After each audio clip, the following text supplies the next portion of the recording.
Right, guys, we're going to talk about the Bujinkan straight punch. Now, this video I put up the other day, and it was from my recent play about with Dennis Bartram of the Bujinkan, who is part of Active Balance, and that is, you can have a look at their stuff down below.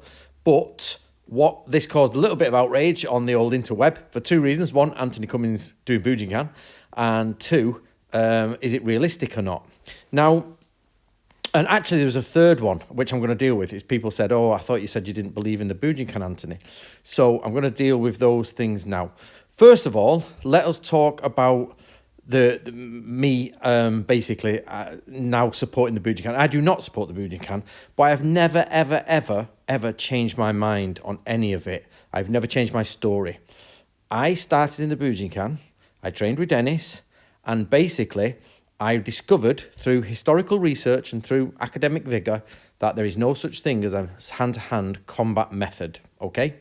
So people have said, oh, Anthony, you know, going back on recent. No, it's not ninjutsu. What me and Dennis are doing here is not ninjutsu. It is traditionally jujitsu, or it is yawara te, kumiuchi, whatever you want to call it. All of those words were used by samurai. And I would say this is closer to samurai jiu-jitsu than any Koryu today, okay?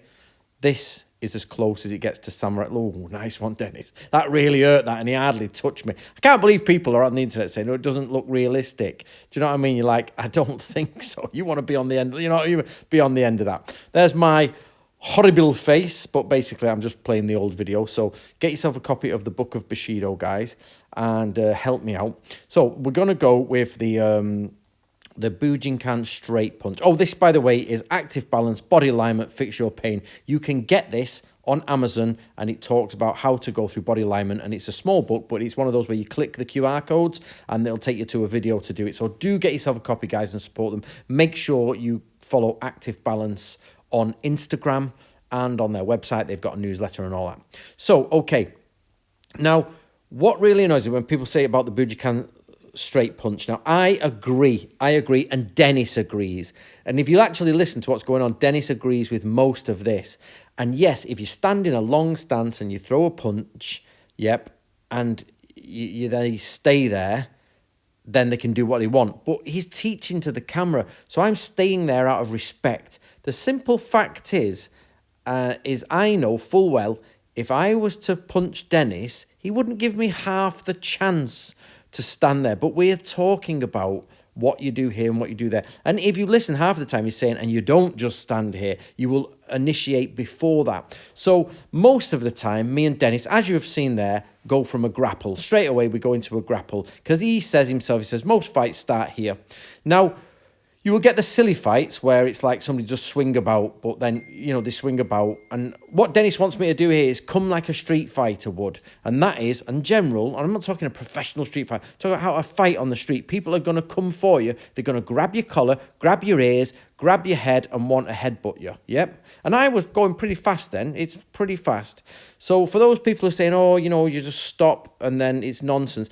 I agree with you. When the Bujinkan do that, it's total nonsense. But that's not nonsense. The simple fact is there, yes, we're not going full out, but me and Dennis both know this. The point is, we're trying to find moments inside of combat. He is not saying, let's have a fight and fight it. The fight would last about 2 or 3 seconds because one of us would find something, most likely Dennis. But the point is, fights don't last long if you're really fighting. They last 10, 20 seconds max. And what we're doing here is 22 minutes. There's no way we'll be at a fight for 22 minutes like this. We'd both be on the floor collapsing. So the point is he's talking about those moments, those small moments in fights you get from certain positions. So yes, sometimes I stand there with my arm out because he's saying, right, look at this body posture, look at this. But in real life, Dennis is not going to not do that, is he? He's not going to go stand there. Will you stand there? So yes, in the Bujinkan, you look at that. People say to us, it's not realistic, yeah? That is me and him going 20, 30% into it, so, having a sort of say, right, this is sort of what would happen. But the actual reality is once I do this, it'd be that, see that punch there, that would have been a massive smash to the jaw. If I've gone to grab him, he would have smashed my jaw and there'd have been follow-up, my eye would have been out, and then he'd have stamped on my neck. And that'd be the end of that. I'd be done. But you can't train like that. Everybody knows that. So what happens in the Bujinkan? It goes the other way, and people go too soft because they wanted to follow Hatsumi.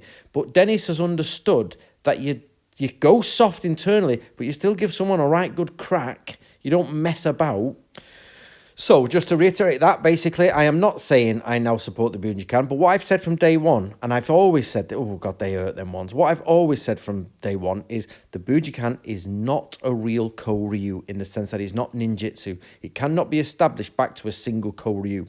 But what it was is Hatsumi, not Takamatsu. Hatsumi has put together what he considers how Koryu should look in real life based off his teachings in other Koryu. It has never ever, nor will it ever be, ninjutsu. It's not a possible, yeah? That's not what it is. So it's hand-to-hand combat. And I have stuck to my guns from day one and said, like, what you've got to remember, guys, is I'm in a really tight place. So I was a Bujinkan member, I was training with Dennis, we were doing all that, and basically I wanted to find out about real ninja because, did the Bujinkan, it was ninja. Then it turns out, actually, there's no ninjas. So I've got to tell all the Bujinkan, which are my, inverted commas, mates, that it's not real. And then obviously all of them throw me out. I didn't even see Dennis for 15 years because he got a load of stick off Hatsumi. So when I was there, Togi said he got problems off Hatsumi saying, what's this Anthony Cummins doing? To be fair, Hatsumi knows who I am. He knows, I've met him multiple times. And so, Dennis, it's his business. He can't just be seen hanging around with me. And so what you've got is, I have always said, Bujinkan is good if you've got a hard fighter who learns what they're doing. But if you've got a hard fighter who just stands there with his hands out doing that is terrible. But Dennis is the best in the world for the simple reason that he's a hard fighter. He's an old power lifter. Look at the muscles on his arms. He's a power lifter. This man, by the way, here has just had 2 hip operations, not that long ago, literally replaced his hips. And so you imagine this is a 74-year-old man. This is what Hatsumi should have been like. And I'm a 46-year-old, and I'm quite a stocky lad. And I want to, it seems soft and thing, but he punches me, and I'll tell you what, I've took many punches in my life, but he can dig, and he hardly touches you, and he does it right at the right time, like that, and he knows where to hit, what to do. So for those who are saying, Anthony, you're now supporting the Bujinkan, no, I don't. I'm saying that if you get a good instructor like Dennis, it's a good fighter. And I think, now this is just theory, and Kono Sensei has the same theory, I think that this is the closest you're going to get to samurai jiu-jitsu in the 13, 14, 1500s, before it goes into dojo culture. This is what you're going to get. So you imagine going out into samurai, look at the bamboo forest behind him, you imagine going out into samurai times and training. This is what you'd have. You'd have an old master who'd be teaching you, and he'd be teaching stuff. He's getting on a bit, he's getting old, but he's the one with the knowledge, and I'm the one who's got to go out and fight. And I'm moving on to that older person now, because you should be about 15 to about 40 going out fighting in wars, really. They're your main samurai. And the other one is the straight punch. That punch I'm doing is actually a karate punch, not a Bujinkan punch.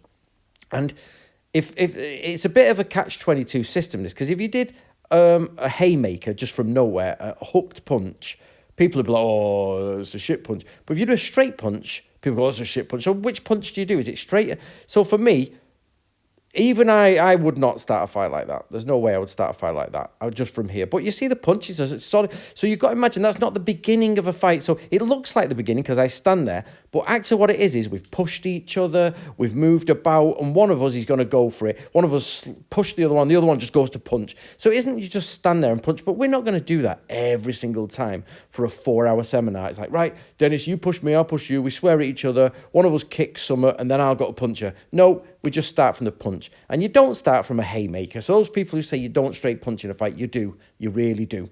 Boxers do it all the time. They straight jab. They jab with the left hand and then come in with the right hand. Absolutely straight. Karate people do it. And then it's only when you get in certain circumstances you do like hooked punches. These people who say you never punch with this hooked punch or you never punch a straight punch don't know what they're talking about. You use all of them. It depends where you are. And this replicates, where me and Dennis are now, replicates, we're half into a fight.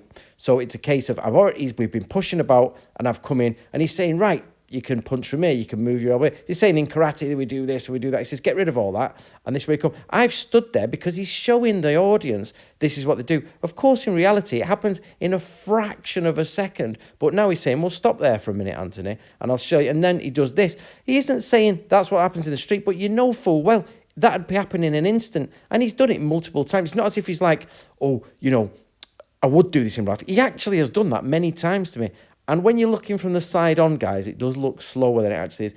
In reality, it's fast. And here he's talking about the middle of the eye. So he says often, if you just swat in front of the eyes at this cross point, because there's a point where it focuses there, it puts them off for a split second. And that's all you need for that. That's why they will stand there with their fists in the air.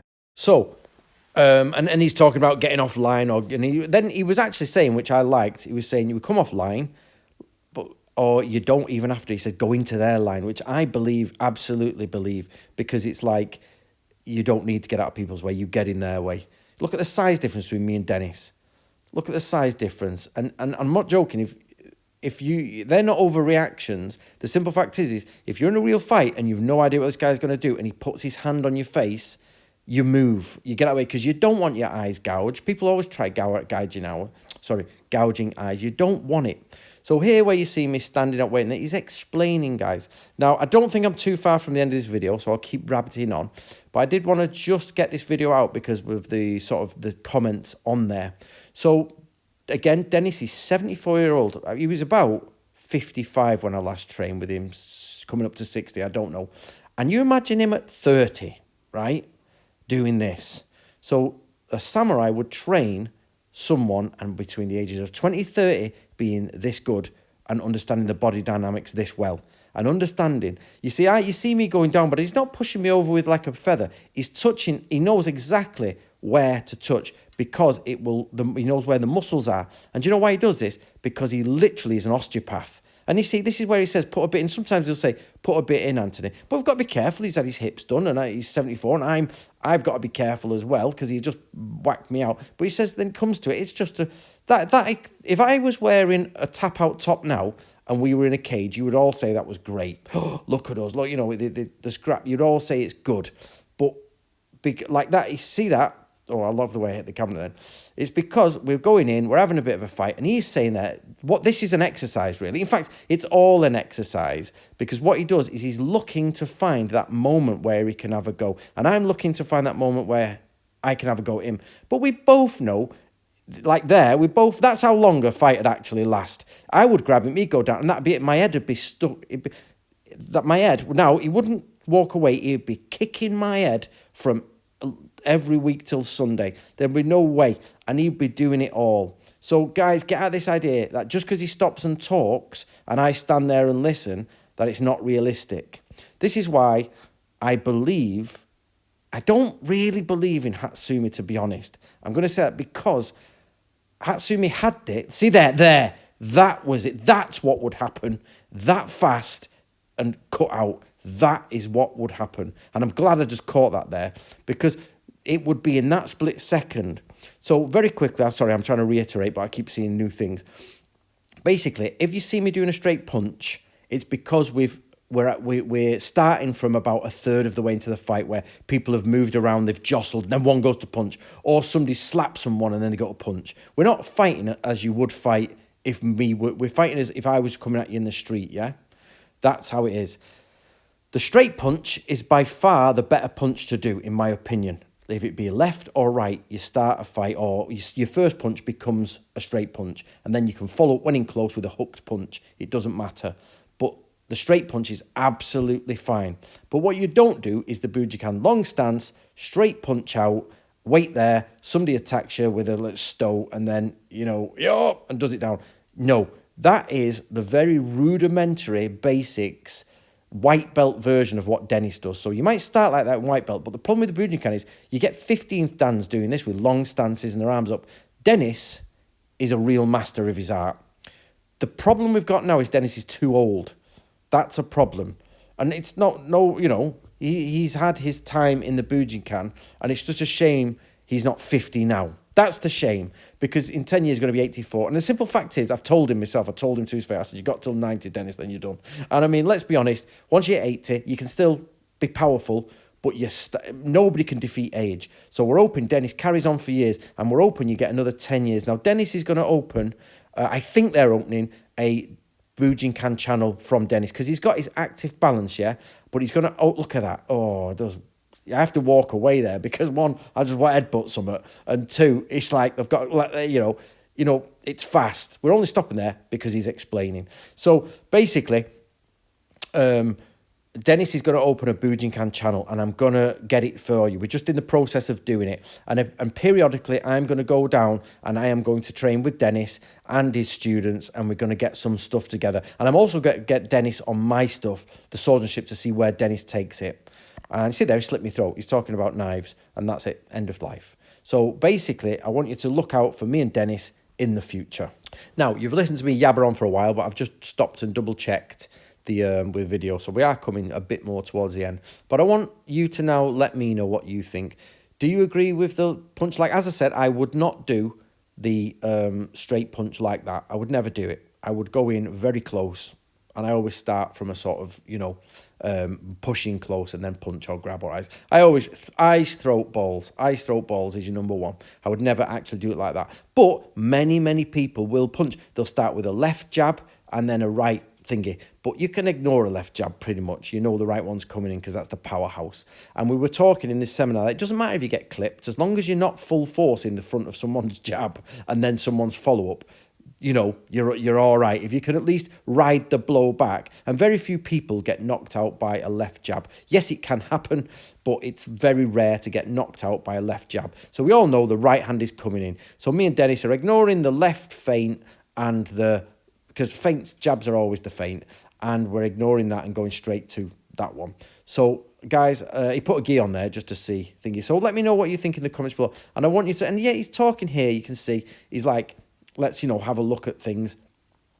And he's talking about somebody brutally coming over and how you get rid of them. And he's not using, and that is genuine throw. And I am being thrown. I have to flip over at the end bit there, simply because if I don't, I will face plant and hit the floor, which I don't want to do. Okay, I don't want to do. So, and there we're talking about, again, that's not what he would do in real life. What we're saying, he's saying, here's the balance point, Anthony, can you feel it? Can you feel it? So what I think me and Dennis are going to do when we do some more filming is we're going to do some one-off shots, like this is what you do in this situation, this is what you do in this situation, and then film them just like that. No topping, no stalking, or just say, right, no talking the first time, Dennis. This is, see that punch there? I'm at the side. He could absolutely just snap some of my vertebrae like that. And this is, oh, I remember this one. So this, I don't know if this one, he's just talking about that. Yes, he wouldn't move around quite like that because he's had to move to the camera. So this is where people don't understand. They say, oh, he's moved for the camera, but watch his knee, right on there, all my bones crushed. And then watch my face, watch his face. I can't get out of it. I could normally get out of the locks, but watch it. And he puts it on, then that's it. I can't get out of it. He's just crushing my bones. Absolutely crushing my bones with his entire, he's not putting his weight on it, he's putting all of his dynamic force into it so that my bones is pure agony. Now, if I can relax and go through that, I can get through it. But you try it. I challenge anyone to try it. So, hopefully, we've got another good 10 years of training with Dennis, and this stuff can be passed on. But he doesn't really have anyone who knows his stuff to this level. Now, no one from the fighting side anyway. It's just a shame I live about 4 hours away from Dennis. And I always have lived about 4 hours away from Dennis. And of course, I'd have carried on training with Dennis, and I'd have been basically his successor, I suppose, to all this stuff, if it weren't for the fact that I literally went down the historian route, you know what I mean? So hopefully when I finish my build and I get time back, so if I finish in a few years, I can go back and really, maybe, I would like to do a book with Dennis, a martial arts book from the Bujinkan about how the Bujinkan should be done. So let's hope Dennis has got a lot of good years left in him and we can do that book. But it's going to have to be in the years to come when I'm, you know, no longer doing this, and we can do a samurai jiu-jitsu book between me and Dennis and all the everything in there, and I will pull the history and Dennis will do the you know, the martial arts side of it, and you know, all these sort of things. And you all know that, remember guys, I'm not even, you only see him as an old guy there, as a martial arts master, and he looks amazing for 74. He is an osteopath by trade and has been for decades. He literally fixes bones. He's in with the NHS, use him and things like that. His job. And not only that, he has multiple people under him who are all trained up, and you can train up as well under him and become an osteopath or become what they do now. So he's actually left his osteopaths behind. But for ease of understanding, you guys, he still runs his osteopath stuff and fixes, whether you want to call it shiatsu, which he hates calling it, Japanese massage, osteopathy, all that sort of stuff. He does it in there, but he's sort of got it right down to his top understanding and done it. He is the man you should be following, guys, right? So what I want you to do is I want you to get, at least, guys, if you do nothing, follow them on Instagram and Facebook and YouTube. It's free, Active Balance, it's free. So follow them. If you're going to spend any money, get a copy of their book. If you're really going to spend some money, go on their course. You can go on their course. I think it's a remote course as well. I'm not quite sure if you've got to turn up, but I don't really know the ins and outs. But we will be going into that sort of stuff. So I'm going to hire a dojo in a few months, and see Dennis, and let's get some videos done, and we're going to start a new channel, and I will feature prominently on Dennis's channel, and we're going to film a load of stuff for the day, and I will run it so that it's not just us talking, chatting, because Dennis will just chat bones for years. Literally, you're getting talking on the spine, that's it. He's there for about 25 minutes with Dennis talking about the spine, beyond what me and you can ever understand. So I will run it. I'll make sure we get some excellent video, and there will be a Bujinkan style. Well, it is Bujinkan. It's simple as that, whatever. So, guys, get yourself a copy of the book, yeah, Active Balance. Do follow them and do everything. I hope you've enjoyed that, and I do want to support Dennis because he's not my direct instructor. My direct instructor was a man called Stephen, who was under a man called Keith, but they're all from the same area. Dennis, Keith, and Stephen from the same dojo, and Dennis went his way, Keith went his way, and Stephen I just don't see anymore. And but I've always thought Dennis was the man, absolutely the man who knew what he was doing and knew what he was doing right. So I was there with it. Now, by the way, I want you to be clear, Dennis is an absolute 100 supporter of Hatsumi. He has been in Hatsumi's house. He's been for dinner with Hatsumi. He's known Hatsumi since the 80s. He came only a few years after Stephen Hayes. He has absolutely been with Hatsumi and does not... You know, we disagree. Me and Dennis disagree about Hatsumi, about what I think. I think Dennis is better than Hatsumi. He doesn't. He thinks Hatsumi still... I do not believe in Hatsumi. But I believe what Dennis has learned and took away. I will be doing another video on Hatsumi soon, basically. So do keep in touch. Right, guys, I'm going to let you go now because we're at 22 minutes. It's the end of the old video. So I'm looking forward to all your comments and what you have to say. See you later, everyone.